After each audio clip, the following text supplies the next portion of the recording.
কিন্তু জুমার নামাজ যখন শুরু হয় একসাথে 8 কোটি মানুষ শুক্রবারের দুপুরের 12:30 থেকে 1:45 পর্যন্ত এই সময়ে 8 কোটি 9 কোটি মানুষ একসাথে ইমামের সামনে দাঁড়িয়ে খুতবা শুনে এবং নামাজ পড়ে।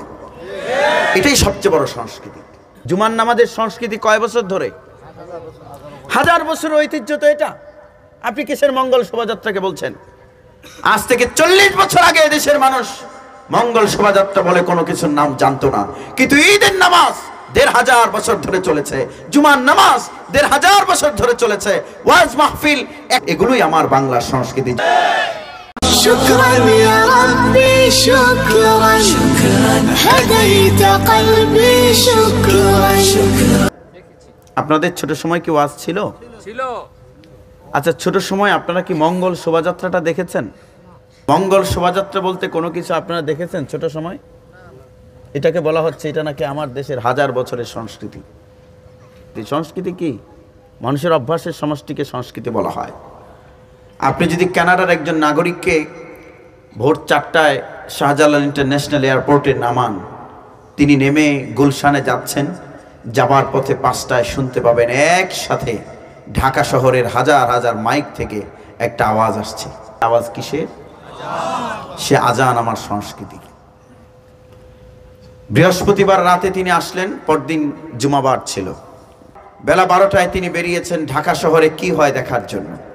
দেখতে পেলেন মসজিদগুলো মুসল্লিতে ভরপুর হয়ে গেছে, হাজার হাজার মানুষ রাস্তায় দাঁড়িয়ে আল্লাহকে সেজদা করছে। এটা আমার দেশের সংস্কৃতি। এই সংস্কৃতি 1-2 বছর ধরে চলছে না, 1000 বছর ধরে চলছে। এটাকে কোনো পাঠ্যপুস্তকে সংস্কৃতি হিসেবে স্বীকৃতি দেওয়া হোক বা না হোক, এই সংস্কৃতির শেকড় এত গভীরে, এই সংস্কৃতিকে যদি কেউ উপড়ে ফেলতে চায়, যে হাত টান দেবে সে হাত ছিঁড়ে যাবে, কিন্তু এই সংস্কৃতি ছিঁড়ে যাবে না। সম্মানিত হাজিরিন, কানাডিয়ান সিটিজেন, তিনি ঢাকা শহরে এখন থেকে 2 মাস যদি থাকেন, আজ থেকে 24-23 দিন পরেই শুরু হচ্ছে রমাদানুল কারীম।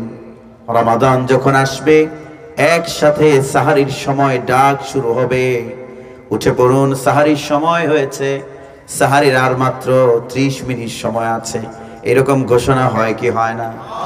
এটা বাংলাদেশের সংস্কৃতি। তোমরা শুধু সংস্কৃতি মনে করছো হারমোনিয়াম আর তবলাকে। কয় % মানুষ হারমোনিয়াম বাজায়? ঢাকা শহরের চকের বাজারে ইফতারির নানা রকমের দোকান বসে, এগুলো সংস্কৃতি বাংলাদেশের।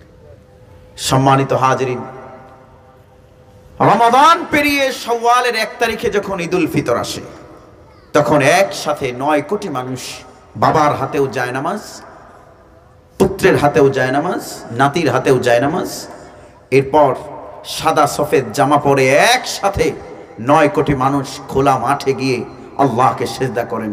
This is the largest assembly of our country. এটা হচ্ছে আমার দেশের সবচেয়ে বড় সমাবেশ।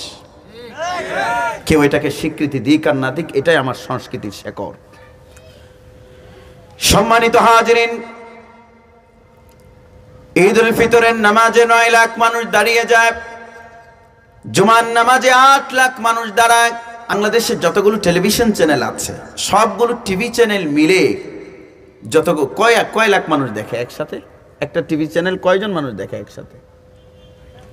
কিন্তু জুমার নামাজ যখন শুরু হয়, একসাথে 8 কোটি মানুষ শুক্রবারের দুপুরের 12:30 থেকে 1:45 পর্যন্ত এই সময়ে 8 কোটি 9 কোটি মানুষ একসাথে ইমামের সামনে দাঁড়িয়ে খুতবা শুনে এবং নামাজ পড়ে। এটাই সবচেয়ে বড় সংস্কৃতি। এই সংস্কৃতি চলেছে কয় বছর ধরে বলুন তো? জুমার নামাজের সংস্কৃতি কয় বছর ধরে?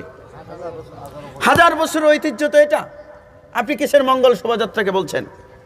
আজ থেকে 40 বছর আগে দেশের মানুষ মঙ্গল শোভাযাত্রা বলে কোনো কিছুর নাম জানতো না, কিন্তু ঈদের নামাজ 1500 বছর ধরে চলেছে, জুমার নামাজ 1500 বছর ধরে চলেছে, ওয়াজ মাহফিল। এখন তো বক্তারা কারে আসেন, তখন বক্তা আসতেন সাইকেলে, এত সুন্দর ডেকোরেশন ছিল না, এত সুন্দর শব্দযন্ত্র ছিল না, কিন্তু ওয়াজ চলেছে। এগুলোই আমার বাংলার সংস্কৃতি। জোরে বলুন ঠিক কিনা? আমার ভাইয়েরা, এটা রিকগনাইজড হোক অর নট, এটা কেউ স্বীকৃতি দিক আর না দিক, এই সংস্কৃতি টিকে থাকবে।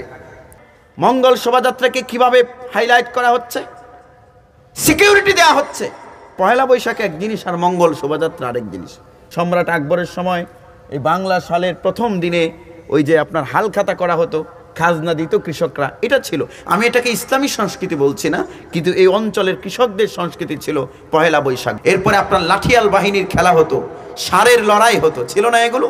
এগুলো সব বাদ দিয়ে মঙ্গল শোভাযাত্রা আমদানি করেছে দাদাদের দেশ থেকে, বলছে এটা নাকি আমার হাজার বছরের সংস্কৃতি।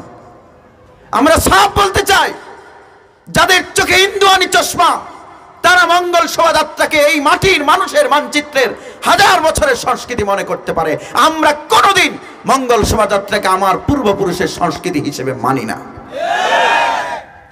ভাইরা আমার, গেল বছরের আগের বছর পহেলা বৈশাখের বিকেল বেলায় বাংলাদেশের জনপ্রিয় একটা অনলাইন পোর্টাল বাংলা ট্রিবিউন একটা নিউজ করেছে, মঙ্গল শোভাযাত্রায় কম লোক সমাগম। সম্মানিত হাজিরিন, বাংলা ট্রিবিউন পহেলা বৈশাখের বিকেল বেলায় রিপোর্ট করেছে মঙ্গল শোভাযাত্রায় কম লোক সমাগম। সিকিউরিটি দেওয়া হচ্ছে, কিন্তু লোক সমাগম বাড়ছে না কমছে? সরকারের ঢাকা বিশ্ববিদ্যালয়ের চারুকলা ইনস্টিটিউটের কোটি কোটি টাকা বাজেট আছে, এরপরেও মঙ্গল শোভাযাত্রায় লোক সমাগম বাড়ে না কমে? আর আপনাদের ওয়াজ মাহফিলে সরকারি বরাদ্দ কয় টাকা? আমার সরকারের ধর্ম মন্ত্রণালয়ের এই ধরনের উদ্যোগে কোনো বরাদ্দ থাকে না, বরঞ্চ দেশের কৃষকেরা দিনের বেলায় তাদের কাজ বন্ধ রেখে ওয়াজ শুনতে আসে। আমি কয়েকদিন আগে খালিয়াজুরি গেছি। আপনারা জানেন যে 15-20 দিন আগে খালিয়াজুরিতে নেত্রকোনায় খুব কাজ ছিল, বোরো ধান রোপণের কাজ, আগাছা পরিষ্কার করার কাজ। দিনের বেলায় মাহফিল ভরপুর, ফুল হাউস।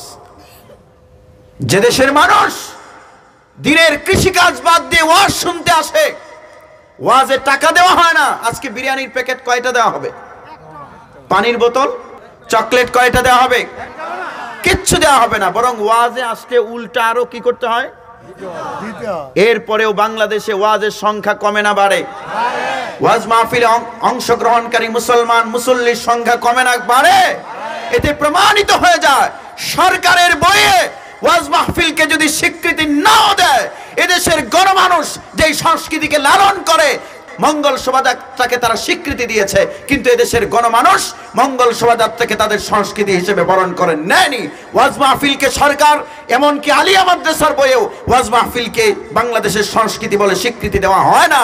এরপরেও বাংলাদেশের মানুষ এই সংস্কৃতিকে বরণ করে নিয়েছে, লালন করে। এই কারণে সরকারের কোনো বরাদ্দ না থাকলেও দিনে দিনে উপস্থিতির সংখ্যা ওয়াজ মাহফিলে কমে না বাড়ে? এতে প্রমাণিত হয় স্বীকৃতি না দিলেও গণমানুষ যে সংস্কৃতিকে লালন করে, এই সংস্কৃতিকে কেউ কোনোদিন থামাতে পারবে না।